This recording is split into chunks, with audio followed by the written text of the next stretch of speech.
Jay, welcome to the Ivy Podcast. Can you tell us a little bit more about Tracfone? What problem are you guys solving with your products and services? And tell us a little bit more about your role within the organization.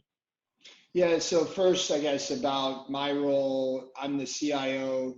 I also am responsible for innovation within the company. And, it's an interesting journey. I've been there 2 years, and we've really transformed, the culture in that 2 years. We're not completely done yet, but we've made massive sweeping changes. And we're also reinventing the company from a brand perspective and from a customer centricity perspective. So lots of exciting things going on at Tracfone and what we're doing to differentiate ourselves in the marketplace. The problems we're really trying to solve right now are, and I would say this goes to our core. For those that aren't familiar with Tracfone, really, the history is about serving the underserved and giving access to initially mobility and wireless to a segment of the market that others didn't want to serve and didn't think they could serve profitably. And so that was our historical kind of problem we solved. And now we're transforming the organization to still hold on to that core value of serving the underserved, but giving now that population, that segment of the market, access to healthcare, especially now in these times of COVID-19, healthcare, telemedicine, things like that. There's a whole ecosystem of products and services.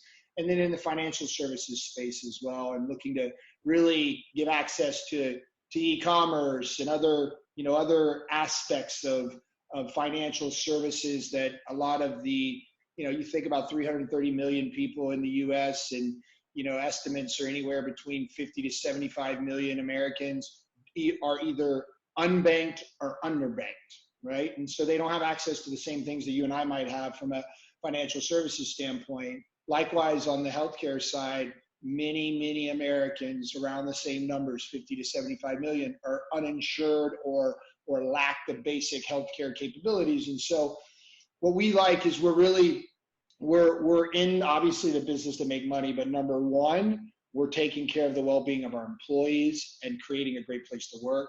Number two, we're empathizing with our customers, and we're really bringing access to things they've never had access to, which kind of, hits at your core, where you really feel good about what you're doing. It establishes emotional connection with your employees and with your partners, et cetera.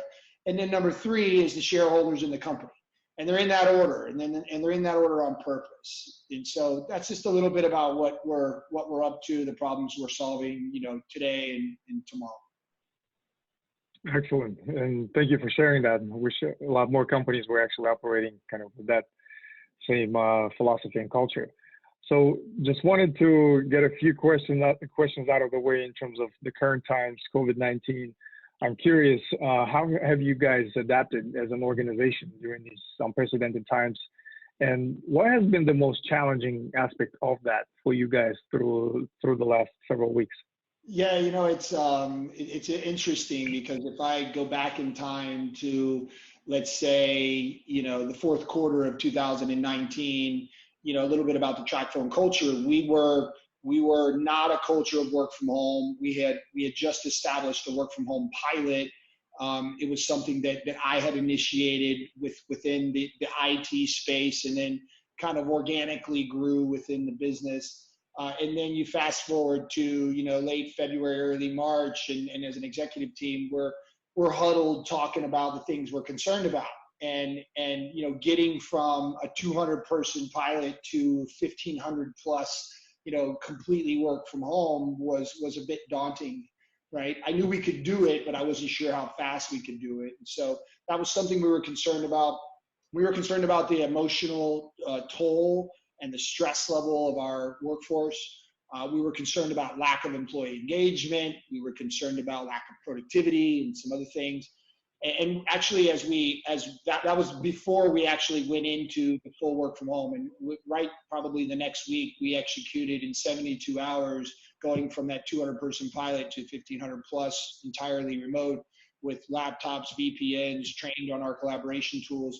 So that ended up being, it was hard work, but it ended up being easier than we anticipated, because we if you could envision, we commandeered our training facility, which is a several hundred person facility at our headquarters, and we created a production line. And we went from, social distancing, sanitary conditions, but we got every single employee and contractor through that process in 72 hours. And it ended up being a fairly smooth operation. A lot of hard work, a lot of, not very much sleep, right? But it happened. I would tell you the things that we didn't predict are, we thought we were going to have a lack of productivity and a lack of collaboration, and actually what we saw is the reverse, and we continue to see to this day the reverse. Productivity is through the roof, and we actually have a different problem. You asked about our biggest challenge. Our biggest challenge is helping employees establish boundaries and work within their means so they can sustain that productivity and they don't reach that kind of burnout phase. And so we've had a lot of conversations around that and around how we manage that. How we socially engage virtually is another big one that we've made a high priority. And really just the conversation has changed for us about, from we've always been strong on employee sentiment. What do employees think about, our company? What do they think about their management team, their individual manager, et cetera? And now the conversation is that, and now trumping that even, I would say, is the well-being. Like, how are you? Are you okay? Is your family okay? Those kinds of things. And so the well-being piece is really ratcheted up. And kind of managing that whole ecosystem has been a challenge. But I would, the surprise factor, you maybe call it the silver lining in the cloud, has been the increase in productivity. I'll give you another example. The innovation increase has been through the roof. So we've all have an innovation, head of innovation that I've been asked to kind of lead, and we are innovating at a more rapid pace now than we were prior to being 100% work from home. I'll give you an example. So we went from, we were doing hackathons and we had innovation practice and we had areas that we're focused on like healthcare and financial services.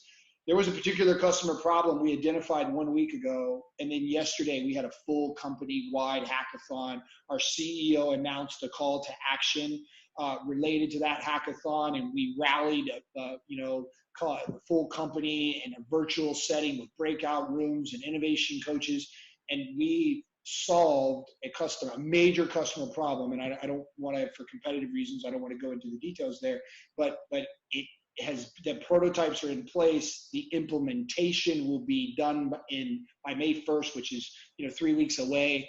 All the three ideas that the solutions to the customer problem that have been developed are just mind-boggling. And so I had a thought of we were going to decline in innovation, we're going to decline in collaboration, we're going to decline in productivity, and all those things have actually seen increases. Right, and that's actually very exciting to hear. I sometimes read some stories or case studies on actually the performance of the teams increasing almost twofold through these times, because as a leader you're obviously very concerned about the motivation and the well-being of your employees that are under you, but at the same time it provides a different avenue and different opportunities to be more creative, to be more innovative. So that's definitely exciting, and thank you for sharing those case studies with us. Just to shift gears a little bit to talk about some of the advanced technologies such as RPA, AI, machine learning, they're reinventing software engineering as a whole. How do you think these trends will impact, if at all, your industry from innovation standpoint? And what are your thoughts on the best strategies to adopt such technologies? Yeah, so I'll kind of start with AI and ML. I mean, those are prevalent in almost every industry. And I'll just say that with hyperconvergence, you're seeing the lines continue to blur between kind of business and technology, and every vertical and almost every company is becoming a tech company. And if you're not, you're probably dying. And so, AI and ML for us, it's all about, predicting intent, natural language processing. So we have 10,000 call center agents. We take 150,000 calls a day in our customer care centers. And so being able to automate that interaction and being able to use the automation to deliver a superior customer experience at a lower cost and even things with like chatbots and our online channels and our mobile channels, being able to create that omni-channel experience, leveraging AI and ML and other complementary technologies. But I see that changing the game in every industry. And I think it's all about a tailored experience based on who you are and the experiences you have, and even experiences you have within the relationship that you're interacting with at that moment in time, but also your profile, your social profile, and other things that make up your demographic and who you are, leveraging all of those kind of, I'll call them variables, to create a highly tailored one-to-one experience. That's what it's about. And I would say that's becoming the expectation, right? It's going from a surprise and delight to now kind of table stakes. And so that piece I see heavily in our industry and across RPA. I'm seeing a lot of automation in our specific use cases with primarily back office automation, highly manual activities, finance and accounting and HR and other things that can be rapidly automated and then repeated. And really the value there, the value case or the business case is really about allowing your strategic employees to focus on higher value activities and kind of automating those more manual, mundane, and less, I'll call it less strategic, more commoditized activities. So I only see that continuing to accelerate and to accelerate exponentially. So as I look at the technology space, the things we're seeing introduced now are it's more rapid than it was yesterday, last week, last month, and I think that trend will continue. Great, thank you for sharing that. And to the extent that obviously you can share, what are the latest technologies and innovations, especially in prepaid cell phone solutions, that you guys are researching and looking to adopt in near future as an organization? I got to be a little careful here to kind of thread the needle on what I can share and can't share. So I'll do that. But I would say in general, you're seeing a lot of focus on more open platforms. You're seeing, eSIM capabilities already launched in several of the, mainstream smart devices. And so that gives, the mobility space a lot of options. And so that's a heavy focus area. You're seeing rich message servicing. So think of SMS on steroids, where the user experience is much richer. You're seeing the ability to, again, touch customers via their mobile device in ways that have never been imagined before, with very proactive and very tailored messages and content. And then you're seeing a lot of innovation in terms of new disruptive business models, right? I mean, from entertainment to transportation to travel to healthcare to financial services. I mean, the device that's in your hand is now doing everything for you at world-class speeds, and it's that instant gratification, right? And so you continue to see the Internet of Things rapidly accelerating, where everything is connected, everything is smart homes, smart cities, smart cars, everything's communicating with everything else. And you're going to continue to see these ecosystems that be built out, and I think it'll be gradual. It won't be large dramatic change all at once, but it's going to be this gradual change that will be accelerating. And I think you're going to continue to see consumers demanding and businesses demanding that kind of connected experience. And so mobility is at the core of that. 5G is at the core of that. I think you'll see 5G continue to deploy. I think there's a lot of marketing around it right now. I think it'll become realer in 2021 and beyond. But it's a great business to be in, because everything's connected, and the expectation around bandwidth and speed is only increasing. Right, absolutely. What would you say are the key characteristics that a digital business needs to have in order to be successful? And how can organizations build and nurture such traits? Yeah, so I think when you think about digital, what first, I always, whether it's digital or anything else, when it's innovation or it's tackling the next hill or the next major milestone of a business. For me, it all starts with culture and talent. It starts with the right people thinking the right way, and teams assembled that are up for the challenge and have the right mindset, right? And then from there, I think you start to foster through empowerment and trust and a safe environment where you can fail fast. You start to see innovation and creativity at levels that you've never seen before. And so that's number one. And then obviously it becomes the embracing of the technology, avoiding the innovator's dilemma, where you become less risk tolerant because you're already successful. We like to think of ourselves as an 8 billion revenue startup, and we try to tap into that hunger and ambition that startups have. If they don't make the next deal or they don't secure the next round of financing, they cease operations.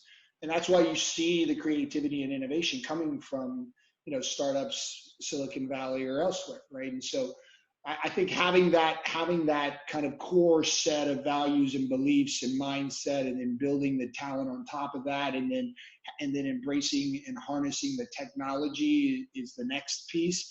And the final piece I would tell you, where a lot of companies miss, and we're like relentless on this, is one, it's customer centricity and customer obsession. And so it's about the customer. It's not about what this person thinks or this person thinks. It's not about what the executive team thinks, right? It's about what the customer needs, and what specific problem are you trying to solve for the customer, and how acute and frequent is that problem, and then iterating quickly through innovation as a practice and experimentation to find what ideas are really going to work, spending as little as possible and killing the ideas that won't, but rapidly doing that. And that's that last layer that gets you to what I would call the true digital experience, and then being able to really kind of go up that exponential curve of value creation. Absolutely. And to shift gears a little bit, I want to talk about attracting, top talent to Tracfone. Obviously, within the current times, I'm pretty sure you guys had adjusted and kind of got creative with some of the hiring techniques and the interviewing and so forth. Wanted to get your perspective as far as what has worked differently for you guys recently in terms of being able to actually attract the top talent. Obviously, the current times, there's a lot of uncertainty, there's a lot of attrition, there's also a lot of other opportunities. For you guys as an organization, what has worked for you well in the last several months?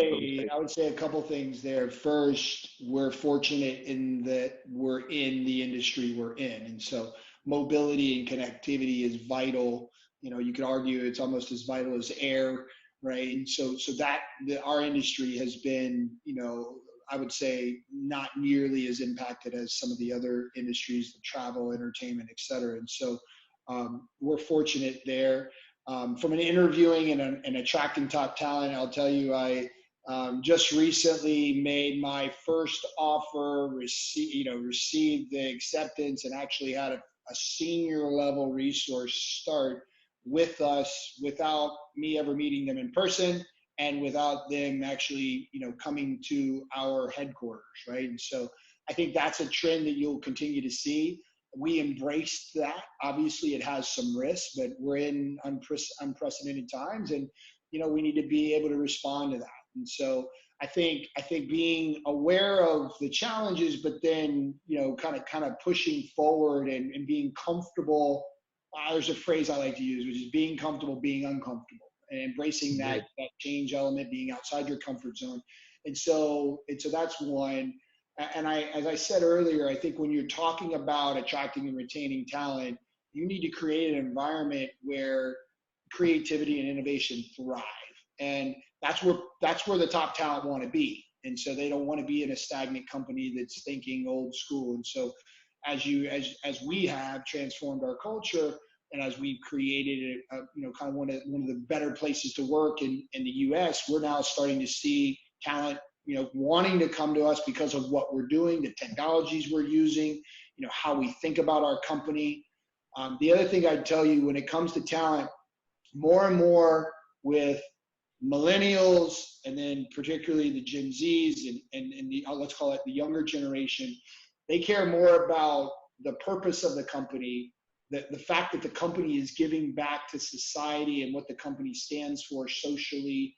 And so, we've created what we call our massive transformative purpose. And it's a grand purpose, and it's about, something that's really lofty and far greater than any financial result. And just in a nutshell, I won't go through it all, but it's about serving the underserved. It's about bringing access to things that folks that haven't had access to, and that market segment that I mentioned earlier that we focus in. And when we talk about that, it gives you a sense of gratification that you're helping to bring access to things that maybe the underprivileged or the underserved haven't had access to, at least affordably. And so that helps to build this emotional connection with the generation of employees that you have, and now you're rallying around not only shareholder value and profitability and revenue growth and those things, you're rallying around a greater cause. And I would encourage everybody that's in a leadership role to really have a purpose-driven approach, because that means the world to the broader employee base and to your customers also. Absolutely. You nailed it right there. And to take this question a little bit further, just curious, for the candidates that get to interview with you for whether that's right now remotely or in person when, the older times, do you tend to get creative with your interviews? Are there any questions that you like to ask in particular, and what do you look for in some of the responses? Yeah, I think in general, when I interview someone, I'm looking for how the conversation flows, and I'm looking for how easy or hard the information is to get. I'm looking for their stress behaviors, their personality, their culture fit. Excuse me, and those things are really hard to kind of ascertain in an interview discussion. And so I ask them situational conversation. I ask them about where they've failed and what they've learned. And key indication is if you haven't failed, then you're not being truthful or you haven't done it, right? And so people that are vulnerable, that are willing to talk about their lessons learned, to demonstrate they have the scars to prove they've been there and done it, things like that. I'm a big fan of having a wide range of folks, talk to candidates and kind of get the opinion of the crowd in terms of, who's strong and how they would fit. And so those would be some of the things from an interview standpoint. But I would tell you the qualifications for the job, is probably and what I mean by that is if it's a depending on the level of position, obviously, you've got different levels of requirements, but I think it's those softer and more intangible skills like passion and energy and thrive and ambition and personality, as I mentioned. I think those are the things that are harder to determine, and those end up being the ones that you can't really teach some of those things. And so those are the ones I tend to focus more on. Absolutely. And just curious, are there any in particular skills that have been the most challenging for you guys to find, especially in current times, given your business model, given your industry? Yeah. So the innovation skill set is a pretty niche skill set. And so, the practitioners of innovation, there's a specific, way you go about innovating. And those folks are in high demand. Luckily, we've got, a great head of innovation, and she's just awesome. But finding those skills is tricky. Data science and you talked about ML and AI. The ML component, first of all, you got to create the models, and you need some high powered, kind of PhD statistician folks And luckily, we've been able to assemble some talent that has that, but also has the personable skills and the culture skills, which, that's a unique blend. So data science, data engineering, and then the digital marketing space is evolving rapidly. And so the latest and greatest technologies there around next best offer, next best action, and back to that tailored one-to-one experience feel that you're trying to achieve. There's technology that needs to be put in place that complements, AI and ML to be able to provide that experience. And, an example would be, regardless of how you interact with, let's say in this case, Tracfone, whether you're in our mobile channel, our online channel, our call center channel, our chat channel, et cetera, et cetera. There's awareness of what you've done previously. There's awareness of what we've offered, what actions we've taken, what you've done, so that there's a consistency, a ubiquity across those channels. And so you feel like, well, it's omni-channel, right? So it's all the same. The consistency is there. So those are the ones I would say really, kind of stand out for me. Great. Thank you for sharing that. And it's very unique, and I can relate to some of the skill sets, such as the innovation, and then combining that with some of that technical domain expertise. Usually that right mixture is very difficult to find. And, I applaud you guys for being able to find that right talent. In closure, I usually like to talk about some of the books or the materials that my podcast guests read. Just before you talk about that, I want to mention that one of the books that I'm currently reading is from one of my Harvard professors, Stephen Tomke. It's Experimentation Works, and he also has a book on Experimentation Matters. I'll share those links with you. And it's the reason I mentioned that book is because to me, as I was studying the Tracfone and your guys' business model, and you talked a lot about innovation, I would imagine it's closely tied to a lot of not only prototyping, but also a lot of experimentation. What are some of the things that actually work and don't work, and what do we learn from those? So that's the reason I wanted to recommend that book to you. I'm more than happy to share that with you. But from your standpoint, what are you currently reading, and what is one book that you always recommend to others, and why? Yeah, so first of all, thank you for the experimentation theme there, and I'd love to see the recommendations you have. Experimentation is at the core of innovation, and there's one book that I'm currently reading that I talk a lot about, and I'm a huge Simon Sinek fan, as probably a lot of the folks that will be listening to this podcast are. And so it's called The Infinite Game, and I'll tell you why I'm so deep into it, and why I believe so heavily in it. So it talks about the game of business is different than the game of football or basketball or soccer, right? The game of business is about staying relevant, and it's about the long-term horizon, and it's not only about short-term measures or goals, right? Different from the sports analogies where you've got a set of rules and you've got a winner and a loser after a defined set of time.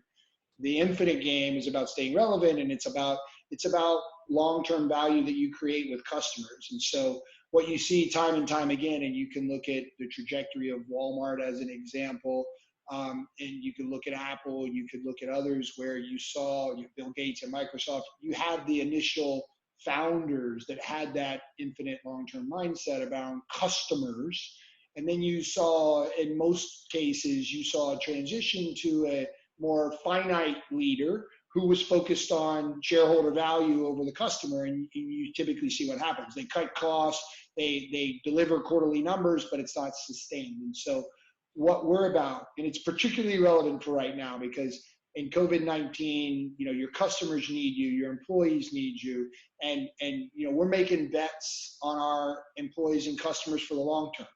And even if there's a quarter where we may not have the record financial results, obviously there's a minimum level of profitability and revenue you need to have, but it's more of a mindset, right, of where you're looking, how you think, right, in terms of infinite versus more short term.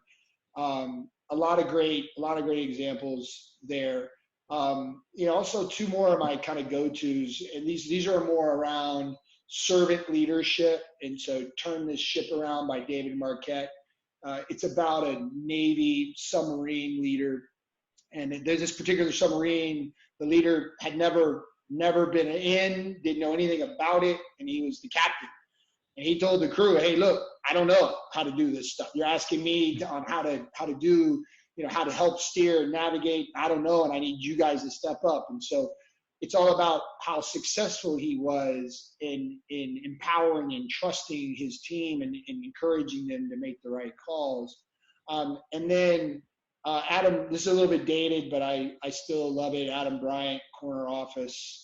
Corner Office is the title, and he talks about he interviewed 200 of the top CEOs in the world, and what were the key traits they looked for in their next round of leaders. And so you get some good nuggets.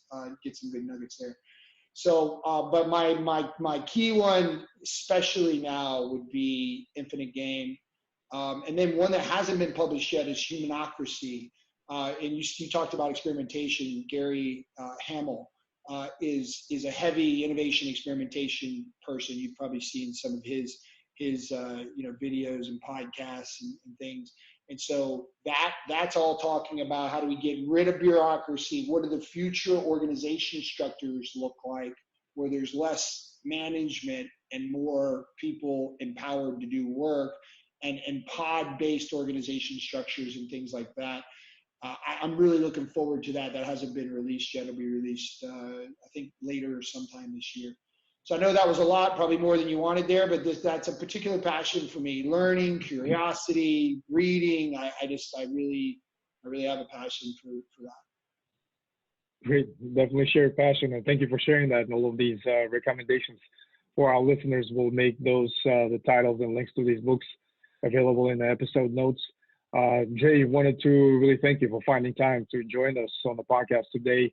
Wish you best of luck, and I would like to reconnect with you in a couple of years and to see how things have changed, how things have evolved, and have a follow-up conversation from that standpoint. Absolutely, and thank you, Jean, for having me. It's always a pleasure to engage in forums like this. So look forward to continue the relationship. Let me know if you need me. Definitely on LinkedIn or Twitter. You guys, anybody can find me. I love to interact there as well. So thank you for your time and enjoyed the conversation.